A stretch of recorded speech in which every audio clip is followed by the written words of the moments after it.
Assalamualaikum warahmatullahi wabarakatuh. Perkenalkan, nama saya Ramlin Rohman dengan NIM 64135159. Di sini saya akan menjelaskan terkait pada laporan bulanan yang berisi rincian pendapatan dan perhitungan pajak setiap bulan selama 1 tahun. Laporan bulan ini menampilkan data per bulan, khususnya dari bulan Juli hingga Desember. Yang pertama ada gaji pokok. Setiap bulan karyawan menerima gaji pokok sebesar 5.070.000. Yang selanjutnya ada uang komisi, uang lembur, uang bonus atau THR, yaitu komponen pendapatan tambahan ini bervariasi setiap tahun. Misalnya pada bulan Juli sebesar 450.350 perak, Agustus 439.595 perak, dan seterusnya hingga Desember mencapai 1.707.095 perak. Selanjutnya ada penghasilan bruto, yakni merupakan total pendapatan sebelum pengurangan yang dihitung dari penjumlahan gaji pokok dan pendapatan tambahan. Misalnya, pada bulan Desember penghasilan bruto mencapai 6.777.095 perak.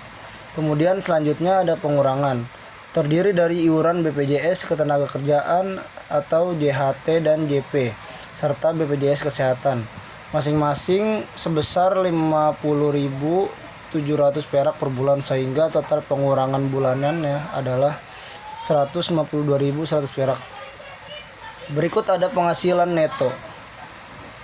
Ini adalah penghasilan setelah dikurangi iuran dan biaya lainnya.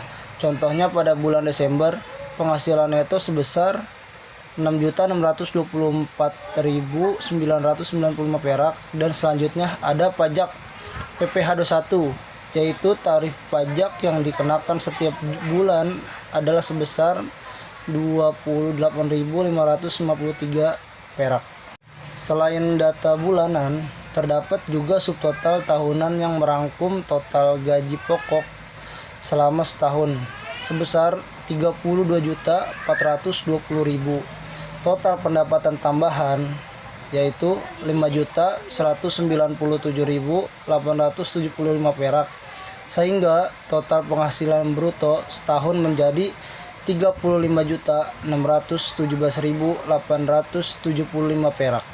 Total pengurangan setahun mencapai 2.693.493 perak, dan penghasilan neto setahun adalah 32.924.382 perak.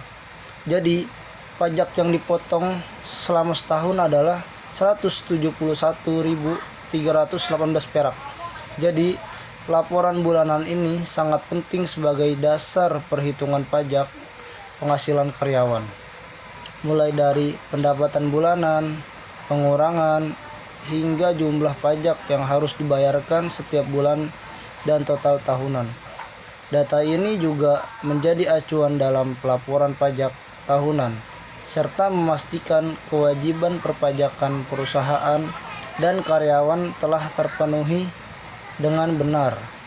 Sekian penjelasan dari saya, kurang lebihnya mohon maaf. Wassalamualaikum warahmatullahi wabarakatuh.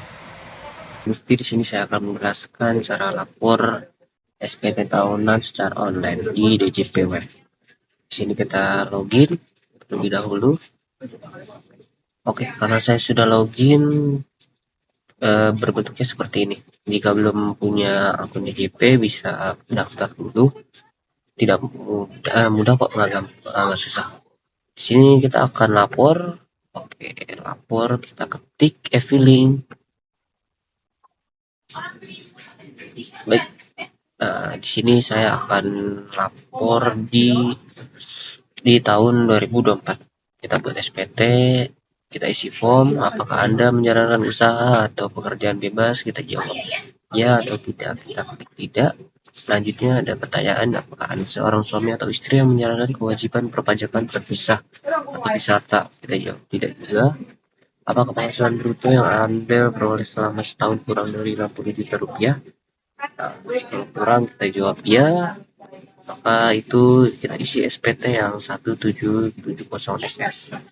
Sudah lebih dari 60 juta, kita isi yang formulir 1770S. Itu perbedaannya. Oke.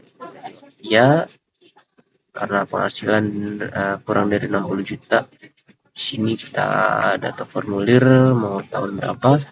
Tadi seperti tadi 2024, SPT-nya itu normal.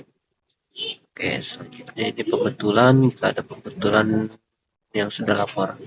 Selanjutnya, ya karena di sini kita sudah lapor ya di 2024, jadi tinggal sudah muncul BPE-nya di arsip SPT. Nah, seperti ini. Nah, ini bisa kirim ulang BPE-nya via email, terus bisa lihat BPE-nya secara di sini. Oke. Status pembetulan 0, status SPT nihil, baca teknologi, di sini sudah terterang semua bahwa ini bukti kita sudah lapor SPT tahunan. Kita lihat lagi untuk cara ngisi SPT-nya. Ibaratkan ini kita buat SPT baru ya, tapi kita sudah laporan 2024. Oke, kita jawab apakah Anda akan menggunakan data tersebut untuk perusahaan SPT. Kita jawab ya. Oke, di sini ada formulir itu, ada A, pajak penghasilan. Penghasilan bruto dalam negeri sehubungan dengan pekerjaan dan penghasilan neto dalam negeri. Kita masukkan nominal 35 yang dikalikan 12 itu jika pengurangnya sudah dihitung dari SPT tahunnya yang sudah dijelaskan di sebelumnya. Penghasilan tidak kena pajaknya berapa, yaitu bisa dipilih di sini. TK0, TK1 dan TK lainnya dan K1. Karena kita masih TK0, kita pakai yang TK0 54 juta. Oke, di sini kita kosongin semua, nihil. Oke, kita langsung berikutnya. Oke, di sini ada penghasilan yang dikenakan PPh final dan yang dikecualikan dari objek pajak. Dasar pengenaan pajak kita nolin semua. Baik, selanjutnya berikutnya itu RC, daftar harga dan kewajiban jumlah keseluruhan harta pada akhir tahun pajak. Jika ada ya diisi, kalau nggak ada kita nolkan saja. Jumlah keseluruhan kewajiban utang pada akhir tahun pajak kita nolkan saja. Oke, berikutnya pernyataan ini jika jawab misalnya setuju, kita ketik setuju. Oke, lanjut kita selanjutnya. Baik, processing. Di sini ada jenis formulirnya, kita cek kembali 1770SS pendapatan. Ini formulir pendapatan di bawah 60 juta per tahunnya. Di sini tahun pajak 2024, pembetulannya ke-1. Tadi harusnya di sini misalnya bukan pembetulan, di sini baru buat, tapi karena sudah lapor kita di sini keterangannya pembetulan. 100 SPT nihil, jumlahnya 0, catatan lengkap, catatan kita di sini lengkap, ambil kode verifikasi di sini, lalu kirim SPT. Maka nanti akan muncul seperti tadi, seperti ini, muncullah BPE yang tadi, bukti penerimaan elektronik Anda. Cukup sekian presentasi dari saya, terima kasih. Oke, di sini ada SPT, bukti pemotongan pajak penghasilan pasal 21 bagi pegawai tetap.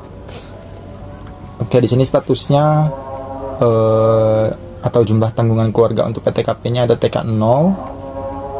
Jadi nanti PTKP-nya itu 54 juta. Nah, fokus pertama kita ada di gaji data uang pensiunan berkala. Di sini ada 30.420.000. Kita pakai asumsi gaji UMR di tahun 2024 yaitu 5.070.000.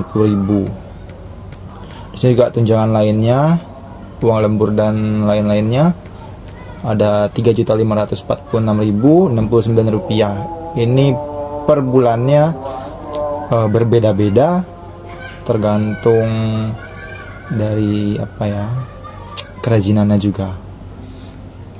Di sini juga ada premi asuransi yang dibayarkan pemberi kerja seperti tunjangan tunjangan BPJS dan lain sebagainya. Nah, di sini juga ada biaya jabatan. Biaya jabatan ini kita ambil 5%. Biaya jabatannya 5% ya. 5% dari hasil penghasilan bruto.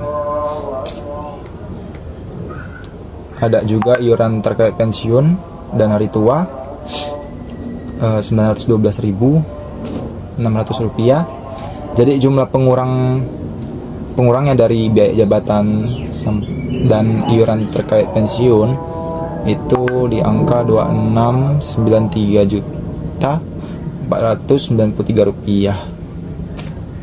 Jadi total penghasilan netonya adalah untuk dipotong PPh pasal 21-nya 32.924.382 rupiah. Ini penghasilan neto masa pajak sebelumnya kita nolin karena nggak ada. Nah, di sini jumlah penghasilan neto untuk perhitungan PPh pasal 21 setahun atau disetahunkannya adalah 32.924. Nah, di sini berarti kan sebetulnya dia nggak terkena pajak ya, karena PTKP-nya adalah 54 juta, jadi masih di bawah 54 juta lah.